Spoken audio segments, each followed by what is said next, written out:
যেহেতু আজ পৌষ সংক্রান্তি বা মকর সংক্রান্তি তোমরা যেটাই বলো, তো সেই উপলক্ষে বাড়িতে কিছু পিঠে বানিয়েছিলাম।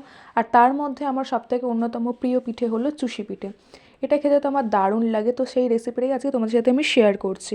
তো এটা বানানোর জন্য প্রথমে আমি একটা বলে 1.5 কাপ আতপ চালের গুঁড়ো আর তার সাথে হাফ কাপ ময়দার সামান্য লবণ নিয়ে আর পুরো গরম জল দিয়ে ভালো করে মেখে একটা ডো রেডি করে নিয়েছি। এবার ডোটাকে দুভাগে ভাগ করে সেখান থেকে অল্প অল্প করে ছোট ছোট করে লিচি কেটে নিয়েছি। তারপর হাতের সাহায্যে দুপ্রান্ত সরু আর মিডিলটা মোটা করে এরকমভাবে চুষিগুলোকে বানিয়ে নিয়েছি। চুষি যত সরু হবে দেখতেও ভালো লাগবে আর তাড়াতাড়ি সেদ্ধও হয়ে যাবে। তারপর আমি এখানে 3 লিটার দুধ নিয়েছি। দুধটাকে ভালো করে জাল দিয়ে ফুটিয়ে কমিয়ে এনেছি। তার মধ্যে কয়েকটা এলাচ গুঁড়ো দিয়ে চুষিগুলো দিয়ে ভালো করে নাড়াচাড়া করে নিয়েছি। এরপর আমি এতে নারকেল গুঁড়ো ইউজ করেছি, তোমরা চাইলে নারকেল গুঁড়োও ইউজ করতে পারো।